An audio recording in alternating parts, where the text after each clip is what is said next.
Kevin Durant is on the trading block, and initially reports are he wanted to go back to New York. Yeah, somehow, some way. Yahoo Sports, well, I guess it was The Athletic was the first to report this. Kevin Durant's preferred trade destination is San Antonio. Mm-hmm.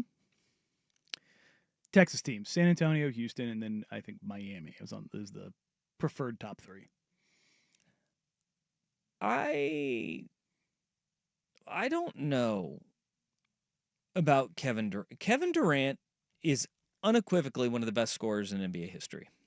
For my money, he's the best overall scorer in the history of the league. KD will be, if he gets his way and he gets to San Antonio, mm-hmm. his legacy is going to be a weird one that people will remember. I think it already is. He is just chased, and chased.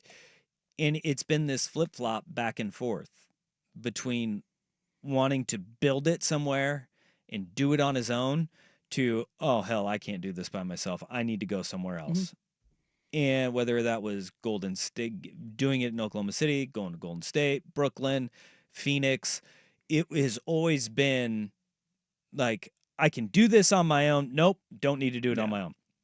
If he goes to a place that has De'Aaron Fox and Victor Wembanyama and Dylan Harper and Steph Castle, holy smokes. That in I wonder if that's fair to do to a guy, because we put so much emphasis on winning. Mm-hmm. Yet when a guy's like, yeah, that's what I want to do, we crush him for it. I don't get it. Look, I'm not a fan of rings culture, but Kevin Durant is in the twilight of his career. He's got 18 years in the bag. You know, I mean, this is the same guy that was drafted at the same pick after Greg Oden. We've talked about this draft class so much over the last couple months. And ultimately, I don't think KD ends up in Houston or San Antonio. I think it's going to be in the Western Conference, but I think it's going to be one of Minnesota, or I think the Clippers are going to come out of nowhere and get him. Minnesota. So that'd be Rudy Gobert would have to come in return. And then they re-sign Naz Reid, and then the rebounding and defense is a little bit different, but now you're dealing with I would say a lot different without Rudy Gobert. But now you're talking about having basically 5 out, being able to space the floor. There's a lot more room to maneuver. You've got Ant Edwards getting downhill, and you're kicking out to Kevin Durant. Would Portland be a third team in a third team in that deal because of the financials that Phoenix is in with the second apron? Because neither team can aggregate. They're going to have to roll a third team into this one way or the other to make this work. So it would be interesting to see what Portland would want out of that. Yeah, that's the interesting thing is, you know, we've talked so much over the last couple days, last couple weeks about the NBA draft and prospects, but everybody that I've talked to in front offices over the last couple weeks has been like, it's going to be a super busy day, because on draft day, any step-in rules, stuff like that goes out the window when you're up to picks. So you can move picks around, you can move players around.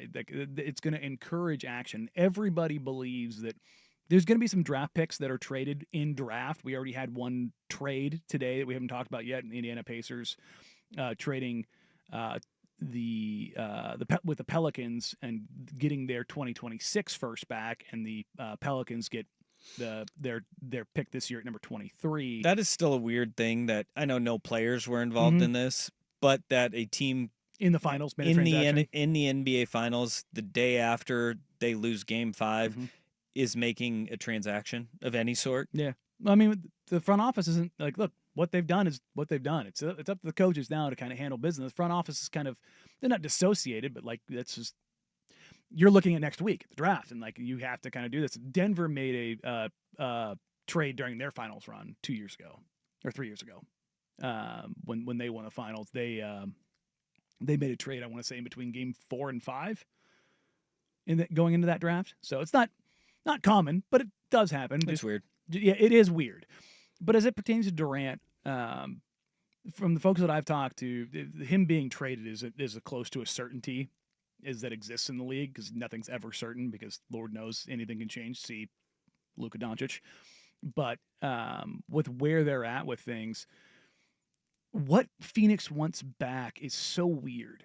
You know, Matt Ishbia has been so out front of like we want to compete and we want to contend. And I'm like, you're not getting Mikal Bridges, Cam Johnson, and a boatload of picks back. Like that's gone. Mm-mm. Now, what's really interesting is, in talking to a few front office members after the Desmond Bain trade, front offices are like, oh God, here we go again, because 4 firsts were in a deal for a guy, Desmond Bain, who is very good. It's not 5 for Mikal, but like Orlando identified a player they want. They made an offer that Memphis couldn't turn down. That's basically what that came down to. But does that now artificially inflate a price for Kevin Durant? I don't think it artificially does. It set the bar of what these deals will look like. The first team to make a deal is the one that sets the marker for how all the other deals in an offseason. That is any sport, that's been the history of the trade market. And that's what's going to be interesting. Now does Phoenix be like, no, we need this, this, and this because, we can't look like X because of what Memphis got back for Desmond Bain. Now, Kevin Durant's going to be 37 years old in September, but he's also 27, 6, and 4 on 50, 40, 90.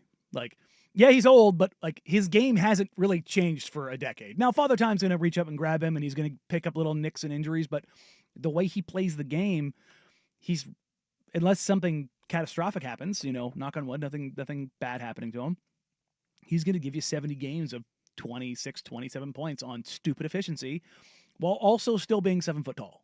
Like, even though his defense is not what it once was, his rebounding has fallen off a little bit, he's still 7 foot tall and mobile. Like, it's still a difficult thing to deal with. Like, passing around him, shooting over him, those like, on the defensive side of the ball, is he a plus like he was? No. But he's no slouch there either. So does Phoenix look at this and go, well, we have to get X, Y, and Z back, which immediately kicks Miami out of a deal because they won't ever give up anything. If they do, it will be a stunner if they actually gave up, because what Phoenix is going to want back is Clay Ware, because they want a big back in return because they just don't have a viable big. Like Nick Richards is totally fine as a backup big. You can work with that. But they don't really have a starter, and the Heat don't ever want to deal anything of real value.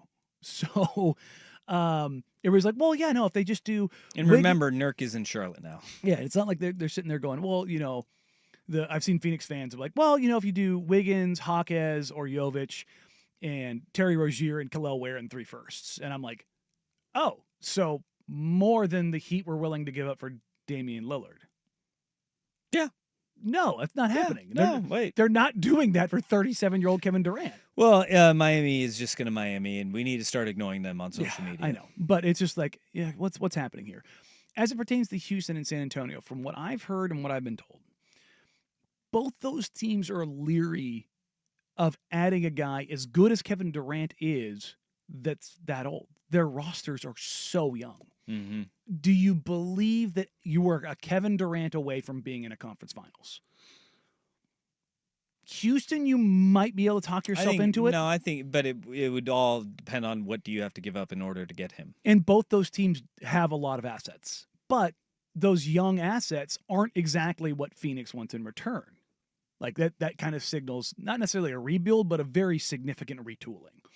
And Devin Booker's 28 years old, and Book is at that point where he's still like, I want to be Phoenix through and through. I want to play my whole career here. We've heard this before. And this is not a shot at Book or Dame. Stuff changes, man. How you feel at 28, 29, 30, that can change. Life changes. Every time you say, like, a player says they want to play in a specific place for their whole career, I do tend to believe them. But life changes. Yeah. The things around you change. All of the things that are there are no longer things that you're considering 3-4 years down the road. And so if you're the Phoenix Suns, I would lean towards the younger assets. Mm-hmm.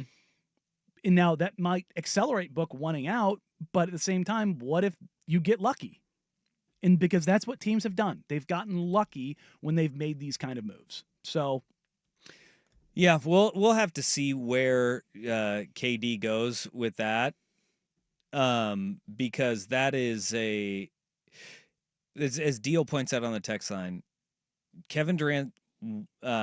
Will Kevin Durant have a legacy because he doesn't have a home? At least Reggie Miller can always go back to Indiana and be viewed as a god.